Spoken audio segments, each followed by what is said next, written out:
Hello everyone. All the 12th class students are welcome in my class. कक्षा 12 के सभी बच्चों का मेरी कक्षा में स्वागत है।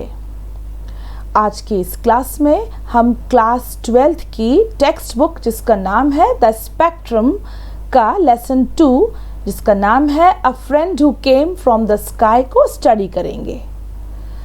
आपके स्क्रीन पर देखिए, यहाँ आपको आपके स्कूल की टेक्स्ट बुक दिखाई दे रही है। This is the name of your text book the spectrum.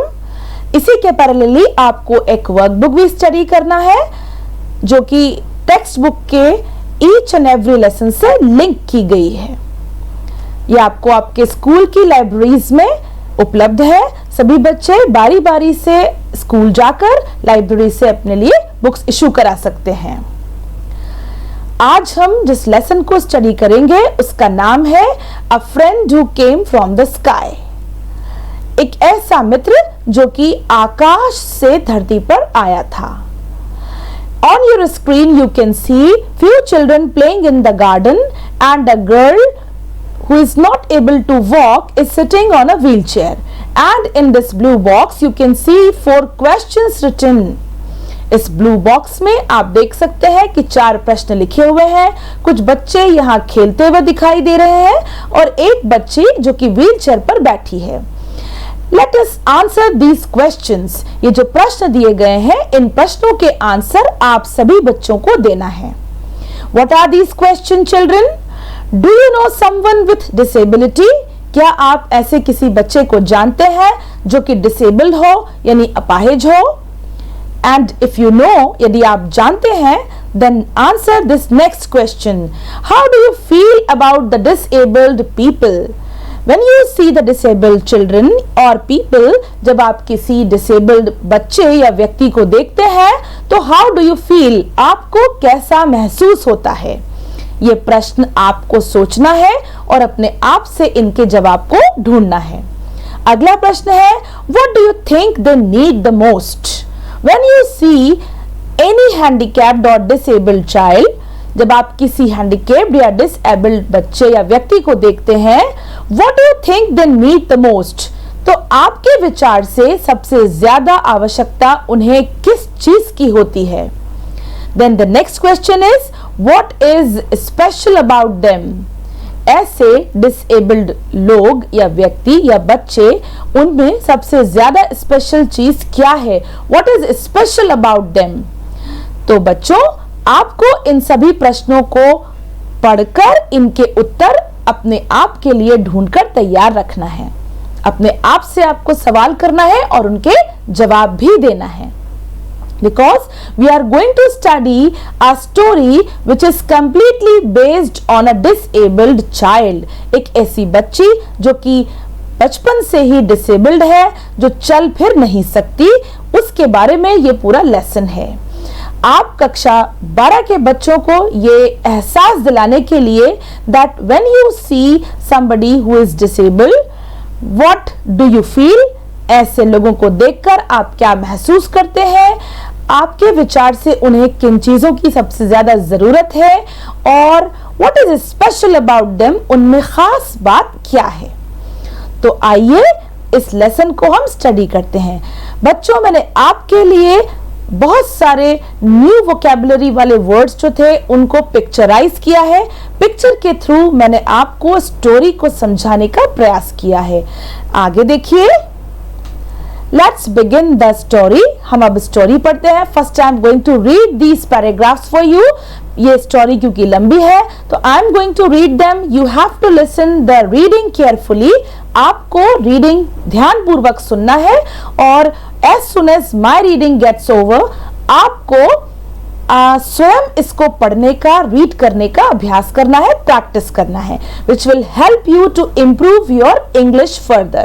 ऐसा करने से आपकी आगे के लिए इंग्लिश जो है वो इम्प्रूव होने में आपको मदद मिलेगी। तो let's listen it carefully and watch it carefully. It was one of those days in March when a wind starts blowing from nowhere, ending in a thunderstorm. A cool breeze had been blowing since afternoon and the sky was rapidly becoming overcast. There were sudden cracks as little branches of trees broke in the strong breeze and fell. The air was full of last year's leaves. Minnie sat in her wheelchair in the balcony of their first floor flat and watched the children playing in the park outside. The children did not seem to mind the strong breeze or the yellow leaves of neem falling on their heads. They were engrossed in their ball game. Padma Rao यहाँ पर बता रही है, It was one of those days in March. मार्च का महीना है and wind starts blowing. हवा चलना शुरू हो गई है हर कहीं से. Now here मतलब हर तरफ से. Ending in a thunderstorm. आपको पता है जब मौसम बदलता है तो तेज हवाएं चलती हैं और उसके बाद बिजली और बादल गरजते हैं और उसके साथ बारिश की बौछारें आती हैं. यहाँ पर थंडरस्टॉर्म वर्ड से मतलब है, देखिए you can see in this picture, आकाश में बिजली का चमकना और साथ में बादलों का गरजना. This is the picture of a thunderstorm. Cool bridge, बारिश के बाद ठंडी हवाएं चलने लगती हैं. और यहाँ पर बताया गया है कि आफ्टरनून यानी दोपहर से ही ऐसा मौसम हो गया है. And the sky was rapidly becoming overcast. बिजली और बादल गरजने के बाद जो स्काई है, जो आकाश है, वो ओवरकास्टेड दिखाई दे रहा है. You can see in this picture the whole sky is filled with the clouds. ये ब्लैक क्लाउड से कवर हो गया है और इसके पहले जब मौसम बदलता है तो you can see the thunderstorm in the sky. इस तरह का एटमॉस्फेयर है. Then there were sudden cracks, कुछ आवाजें आती हैं चटकने की. क्रैक्स यानी चटकने की आवाजें. As little branches of trees broke in the strong breeze and fell. जो पतली पतली ब्रांचेस हैं, ब्रांचेस का अर्थ होता है डगालें, ट्रीज यानी पेड़ों की, वो टूटती हैं और नीचे गिरती हैं. And the air was full of last years leaves. और जो वायु है, हवा है, वो पिछले साल की जो पत्तियां, लीव्स यानी पत्तियां कमजोर हो जाती हैं, वो इस थंडरस्टॉर्म और ब्रीज की प्रेशर से झड़ जाती हैं, गिर जाती हैं. मिनी सेट इन हर चेयर, व्हील चेयर. अब इस तरह का एटमॉस्फेयर है और मिनी नाम की एक बच्ची अपनी व्हील चेयर यानी पहिए वाली कुर्सी पर बालकनी में फर्स्ट फ्लोर के फ्लैट में वो रहती है और वो बैठी हुई है. And watching the children playing in the park outside. And what is she doing? She is watching the children who are playing in the park outside. उसके घर के बाहर पार्क है जहां बच्चे खेल रहे हैं, जैसा कि आपने इंट्रो वाली पिक्चर में देखा था. You can see these children are playing in the park with a ball and Minnie is sitting in the balcony on her wheelchair. And you can see the clouds also in the sky. आकाश में आपको बादल भी दिखाई दे रहे हैं. Now, Minnie, come inside, called her mother from the kitchen. Just a minute, mummy, said Minnie in her quavering voice, straining forward in the wheelchair to look at the game below. यहाँ पर inverted commas में ये dialogue लिखा है. इसका मतलब यहाँ पे कोट किया गया है. मदर जो मिनी की माँ है वो मिनी को आवाज लगाती है, मिनी कम इनसाइड, मिनी बेटा अंदर आइए. माँ ने किचन से मिनी को आवाज लगाते हुए कहा. तो मिनी ने जवाब में कहा, जस्ट अ मिनट, एक मिनट मम्मी. सेड मिनी इन हर क्वेरिंग वॉइस, एक दबी हुई आवाज में कहा. वॉइस यानी आवाज. स्टेयरिंग, और वो ये कहते समय किसको देख रही थी? जो बच्चे गेम खेल रहे हैं. बिलो मतलब नीचे. They are playing games down. तो मिनी इज स्टेयरिंग. मिनी इन बच्चों को व्हील चेयर से बैठकर स्टेयर कर रही है, टकटकी लगाकर देख रही है और माँ को कहती है that I am coming, just a minute, एक मिनट मम्मी जी रुक जाइए. Now her mother came out on balcony. उनकी माताजी बालकनी में आती हैं. Mini baby, it is too windy to sit outside. बाहर बैठना बहुत ही गलत है. विंडी यानी मौसम जो है वो हवा वाला हो रहा है. कम ऑन इनसाइड, अंदर आइए, it is like a good girl, अच्छी बच्ची की तरह कहना मानिए, and come inside. Minnie continued to peer, लेकिन मिनी का दिल तो बच्चों में लगा था, वो कंटिन्यूअसली बच्चों को पीर करना यानी ध्यान पूर्वक घूर घूर कर देखना। थ्रू द बालकनी, जहां वो बैठी है उसकी रेलिंग, रेलिंग का मतलब है बाउंड्री, उसकी बाउंड्री से वो बच्चों को पीर कर रही है। In one moment she pleaded, उसने माँ से विनती करते हुए कहा, माँ वन मोमेंट, एक क्षण के लिए और, let me see the children playing outside. You can see in the picture, this is how you look at the children or any scenery. When you look somebody continuously, जब आप किसी चीज को continuously लगातार ध्यान पूर्वक देखते हैं, ऐसे देखने को हम पीर कहते हैं।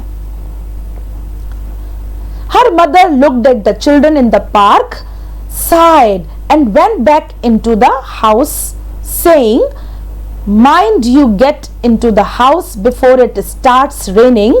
I don't want you to get wet. Mother comes out, माँ किचन से बाहर आती हैं। She also looks at the children playing, वो भी बच्चों को खेलता हुआ देखती हैं, और साइड, आह भरते हुए कहती हैं अंदर जाते समय कि mind you get into the house before it starts raining, बेटा बारिश शुरू होने से पहले घर के अंदर आ जाइए। I don't want you to get wet, और मैं नहीं चाहती कि तुम वेट हो जाओ, गीली हो जाओ। वेट यानी गीले होना, क्योंकि स्काई जो है वो ओवरकास्ट है, थंडर स्टॉर्म आ चुके हैं, पूरा आसमान बादलों से भरा हुआ है, और इट में स्टार्ट रेनिंग, बारिश होने की में थोड़ी ही देर है। Mini was 12 years old and a spastic। अब यहाँ इस पैराग्राफ में मिनी का इंट्रोडक्शन दिया गया है। मिनी कौन है और कैसी है। Mini was 12 years old। How old was mini? Mini was 12 years old, 12 साल की बच्ची है। एंड अ स्पेसिटिक, और एक स्पेसिटिक भी है। स्पेसिटिक एक ऐसा बच्चा होता है या व्यक्ति जिसके हाथ और हैंड्स और लेग्स जो है वो बाय बर्थ वर्क नहीं करते, काम नहीं करते। A spastic is a person who has no control over his hands and legs from birth. Minnie could not walk or button up her shirt, but she could crawl and had learned to use her hand to brush her teeth and use a spoon to eat. She could also maneuver her wheelchair. She went to a spastic school where she was taught exercises and underwent speech therapy, as well as learned the usual subjects like other children. You can see the introduction of Minnie. Minnie का पूरा परिचय यहाँ दिया गया है। You have 4 to 5 answers in this paragraph. इस paragraph में 4 से 5 प्रश्नों के उत्तर हैं। How old was Minnie? She was 12 years old. How was she? She was a spastic. Who is a spastic? Or what kind of a person is a spastic? A spastic is a person who has no control over his hands and legs. Spastic एक ऐसा व्यक्ति होता है जिसे अपने hands और legs के ऊपर बर्थ यानी जन्म से कंट्रोल नहीं होता। Mini could not walk, mini चल नहीं सकती थी। यहाँ पर एक प्रश्न बनता है, what could mini do and what could she not? Mini क्या कर सकती थी और क्या नहीं? तो आप यहां से इसका आंसर लिखेंगे, mini could not walk or button up her shirt. ना ही मिनी चल सकती थी और ना ही अपने शर्ट के बटन्स को लगा सकती थी। बट शी कुड क्रॉल, लेकिन वो रैंग के जा सकती थी यानी घिसट सकती थी। And had learn to use her hands, और उसने सीख लिया था अपने हैंड्स को ब्रश करने के लिए यूज करना और खाने के लिए स्पून कैसे इस्तेमाल करना है। ये बातें उसको उसके स्कूल में सिखा दी गई थी।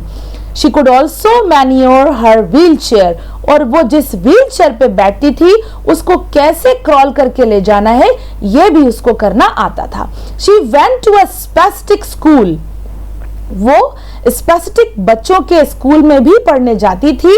Where she was taught exercises, जहां उसके साथ कई व्यायाम किए जाते थे, एंड अंडरवेंट स्पीच थेरेपी, और उसे स्पीच थेरेपी का मतलब है बोलने के लिए अभ्यास कराना, as well as learn the usual subjects like other children, और दूसरे बच्चे जो विषय पढ़ते हैं उनका भी अध्ययन उसे इस विद्यालय में कराया जाता था। तो बच्चों, you have to go through this paragraph 4 to 5 times and try to write answers your own।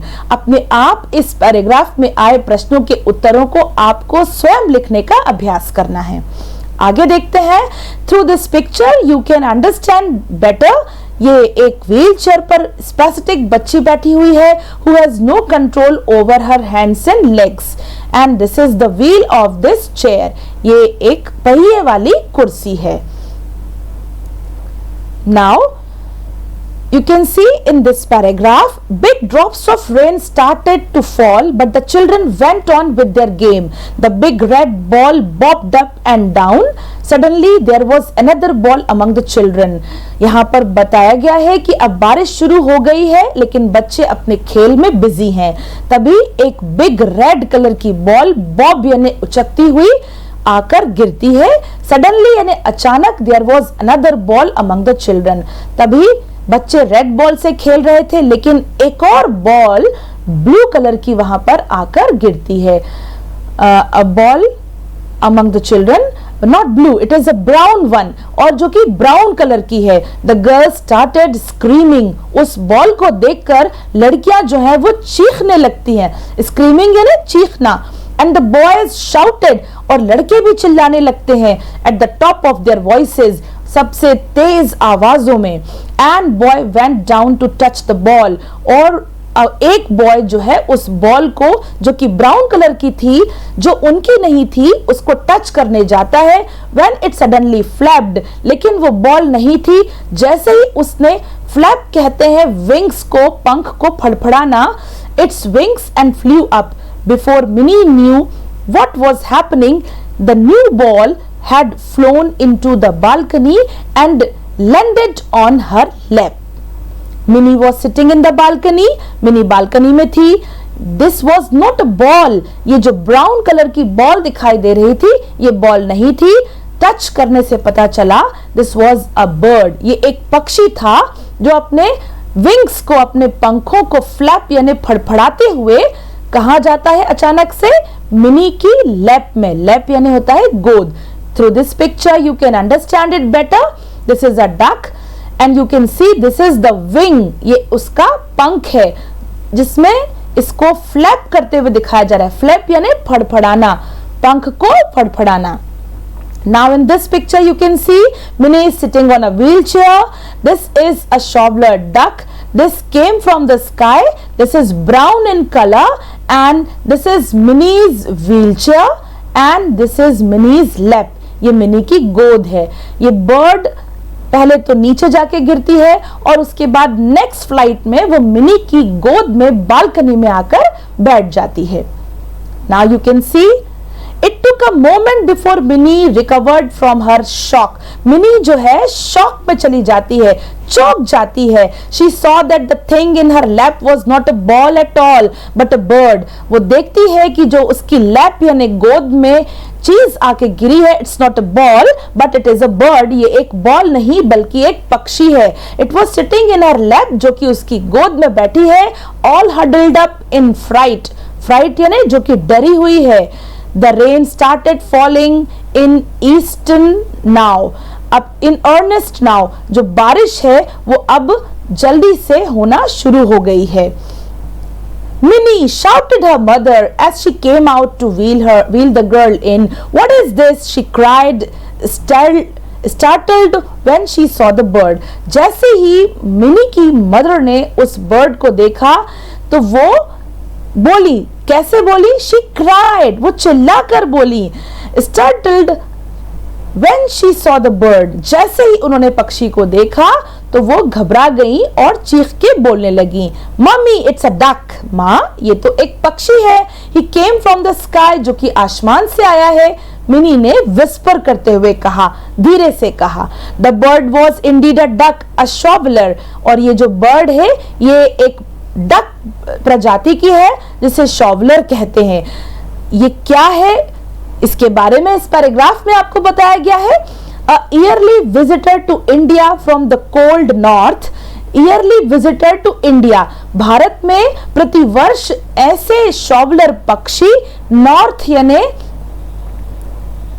उत्तरी दिशा से भारत में आते हैं।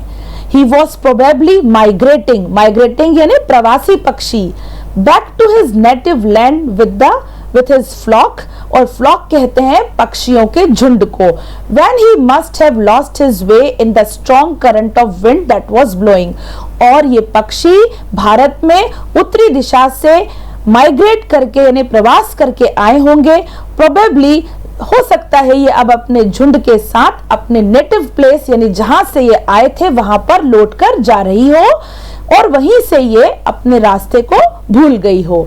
इन his frenetic efforts to rejoin his mates, he had hurt himself on his wings, और उसका जो एफर्ट है, जो इस शॉवलर पक्षी का प्रयास है अपने मेट्स यानी साथियों को रीजॉइन करने का, दोबारा ढूंढने का, उसी में he had hurt himself, इसको हर्ट हो गया हो, चोट लग गई हो, on his wings, उसके पंख में। अब आपको मैं एक पिक्चर दिखाती हूँ। This is the picture, this is the map of India and you can see the directions east, west, north, south. आपको पता है ये जो ऊपरी भाग है इसके आउटर साइड जो कंट्रीज हैं ये हमारे नॉर्दर्न नेबरिंग कंट्रीज हैं। नॉर्थ डायरेक्शन के जो नेबरिंग कंट्रीज हैं, पड़ोसी देश हैं, यहाँ पर ठंड होती है और जब यहाँ ज्यादा बर्फबारी होती है तो यहाँ से बर्ड्स, पक्षी माइग्रेट करके, प्रवास करके हमारे देश में आ जाते हैं और जब मौसम बदल जाता है तो ये फ्लॉक्स में, झुंड में वापस अपने नेटिव कंट्री को चले जाते हैं, वापस अपने देश को लौट जाते हैं। तो ये जो शॉवलर बर्ड है, this is also a migrating bird, ये भी एक प्रवासी पक्षी है जो कि अपना रास्ता भूल गई है। He was a beautiful wild duck, ये एक बड़ी सुंदर जंगली पक्षी है। His dawn was soft and velvety, इसका जो शरीर का निचला भाग है वो बहुत ही सॉफ्ट है, कोमल और वेलवेट जैसा है। And his beak was broad like a shovel, और इसकी जो बीक है, बीक यानी चोंच, वो शॉवल यानी पानी फेंकने वाली पतवार उसके समान ब्रॉड यानी चौड़ी है। His feathers glinted blue, इसके जो पंख है, पर है, वो ब्लू कलर के चमकदार है। व्हाइट एंड ब्राउन, सफेद और भूरे रंग के भी हैं। At the moment he looked exhausted, और इस समय ये थकी हुई दिखाई दे रही है। Minnie's mother tried to pick him up, Minnie की माँ ने उसको कोशिश की कि वो उठे, बट ही निप्ड, और उसने उनको चोंच मार दी। All at once fluttered to the ground and huddled in a corner of the living room, अचानक से वो उड़कर लिविंग रूम के कॉर्नर में जाकर हडल्ड हो गई यानी छुप गई, बैठ गई सिकुड़कर। All through the evening, Minnie and her mother tried to make the duck eat. They put breadcrumbs, nuts and fruits in front of him, but he would not touch a thing. Mini की माँ ने और mini ने उसको कुछ feed कराने की, भोजन कराने की कोशिश की, जिसमें उन्होंने ब्रेड के क्रम्स और नट्स उसको ऑफर किए और फ्रूट्स भी, लेकिन उसने कुछ भी नहीं खाया। Mummy give him some mashed rice and milk suggested Minnie, Minnie ने सजेस्ट किया कि माँ इसको कुछ मसले हुए, मैश्ड यानी मसल के, राइस यानी चावल और दूध उसको दिए जाएं। You can see through this picture I have tried to make you understand the meaning of the flock of shovelers. ये शॉवलर पक्षी है और ये उनके झुंड है। फ्लॉक यानी झुंड, ये उड़ भी सकती है और पानी में स्विम भी कर सकती है, तैर भी सकती हैं। यहाँ हम देखते हैं कि mother gave some mashed rice in a bowl, added milk and sugar, दूध और शक्कर ऐड करके उसको फीड कराती है with an ink filler, ink filler की सहायता से। You can see this is the bottle of ink, और ये एक इंस्ट्रूमेंट है जिससे हम इंक को भरते हैं पेन के अंदर। तो because the bird's beak was very little, पक्षी की चोंच में हम हाथ से भोजन नहीं करा सकते, तो mother tried to feed the bird with the help of ink filler. इस इंक फिलर में राइस पुडिंग को लेकर माँ ने बर्ड को फीड कराया। Now you can see Mitra shouted Minnie, getting up on one elbow. What happens? क्या होता है अगले दिन? When she woke up early in the morning, Minnie's first thought was to look into the basket by her bedside. To her horror, she realized it was empty. जिस basket में duck को सुलाया था वो बास्केट empty थी, यानी खाली थी. यहाँ पर वो ढूंढ रही है मित्रा, उसने उसका नाम मित्रा रखा है और वो मित्रा कहकर पक्षी को ढूंढ रही है. The bird could only hop along through her tried valiantly to fly. Bird जो थी अभी चोटिल थी, घायल थी. बर्ड को सिंबलाइज किया है मिनी की हैंडीकैप से. मिनी क्योंकि स्पेसिफिक गर्ल है, चल फिर नहीं सकती, और यहाँ पर जो बर्ड है इट कैन ओनली हॉप, ये भी हॉप कर सकती है यानी कूद कर उचक कर आ सकती है, और फ्लाई नहीं करती, उसका विंग जो है वो घायल है. तो वो वैलेंटली यानी धीरे से उड़ने का, फ्लाई करने का प्रयास करती हुई दिखाई दे रही है. Now you can C mini, what happened, cried the mother in alarm. Mini की माँ जो है वो मिनी को ढूंढती हुई पहुंचती है कि मिनी के साथ क्या हो रहा है. But when she saw the duck in her daughter's arm, लेकिन जैसे ही वो पक्षी को अपनी बेटी की बाहों में देखती है, शी फील्स वेरी हैप्पी, उन्हें बहुत अच्छा लगता है. द डोर बेल रैंग, तभी दरवाजे की घंटी बजती है और मित्रा to eat his breakfast. Minnie was cajoling Mitra to eat her breakfast. Minnie अपने पक्षी को सुबह का नाश्ता करा रही है. When Minnie's mother opened the door, जैसे ही मिनी की माँ दरवाजा खोलती है, she was greeted by a group of children. तो ढेर सारे बच्चे समूह में मिनी के घर में एंटर होते हैं. All dressed smartly in their school uniforms. Auntie, may we see the bird? They asked. School uniform पहनकर, स्कूल के लिए तैयार होकर बच्चे मिनी के घर में आते हैं और वो मिनी की माँ से बर्ड को देखने की इजाजत लेते हैं, परमिशन मांगते हैं. The children were thrilled to see Mitra being fed with an ink filler. बच्चे पक्षी को इंक फिलर से फीड कराते हुए जब देखते हैं तो वो खुश हो जाते हैं. दे helped mini to hold him still while he was being fade. वो मदद करते हैं मिनी की मित्रा को होल्ड करने में. And they had to leave soon, लेकिन उन्हें जल्दी ही स्कूल के लिए रवाना होना था. Minnie also got ready to go to her school. Minnie भी स्कूल जाने के लिए तैयार हो जाती है. You can see that the duck is sitting in Minnie's lap and the parents are looking very happy. माता पिता बच्ची के चेहरे की खुशी को देखकर बहुत ही प्रसन्न नजर आ रहे हैं. Because before this mini was never happy like this. इसके पहले मिनी कभी इतनी खुश दिखाई नहीं देती थी. नाउ यू कैन सी, इस पैराग्राफ में बताया गया है कि पड़ोस के बच्चे पहले मिनी को किस तरह नेग्लेक्ट करते थे. अब यही नेबरिंग चिल्ड्रन मिनी के साथ, क्योंकि वहां एक बर्ड पक्षी आया हुआ है, बहुत ही फ्रेंडली हो गए हैं और उनका जो बिहेवियर है मिनी के साथ वो चेंज हो गया है. Why this happened? The children had at last realise that anguish Minnie must have gone through because they did not play with her. उन्हें इस बात का एहसास हो गया था कि मिनी भी इसी तकलीफ से गुजरी होगी क्योंकि बच्चे उसके साथ नहीं खेलते थे. Because she was a spastic child. आगे बताया गया है नेक्स्ट डे क्या होता है. Anju brought a thick book. Anju एक फैट बुक, मोटी सी किताब लेकर आती है.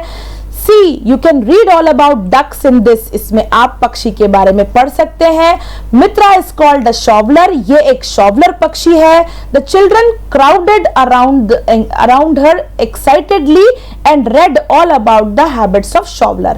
वो पुस्तक बहुत excitedly देखते हैं और शॉवलर के हैबिट्स के बारे में, उसकी आदतों के बारे में उस फैट बुक के थ्रू पढ़ लेते हैं. मित्रा must have flown hundreds of miles. ऐसा प्रिया ने कहा कि मित्रा जो है वो कई 100 किलोमीटर से आई होगी. तो यहाँ पर बंटी ने जवाब दिया, नो नॉट हंड्रेड्स, थाउजेंड्स. अरे भाई हंड्रेड्स नहीं, थाउजेंड्स यानी हजारों किलोमीटर का सफर करके ये प्रवासी पक्षी माइग्रेटिंग बर्ड यहाँ पर आई है. You can see this is the picture of A fat book.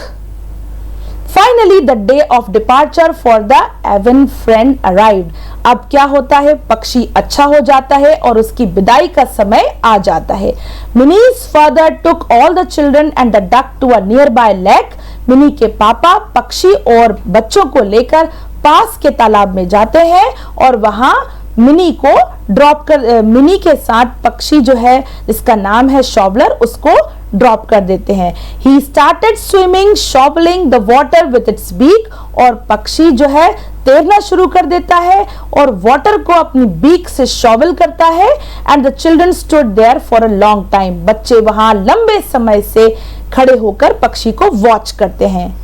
Then what happens? पक्षी को अपने साथी मिल जाते हैं. You can see this is the shovel, beak like a shovel. ये एक बीक का चित्र है, चोंच जिसे हम हिंदी में चोंच कहते हैं, और इसका आकार शॉवल यानी पतवार के समान है.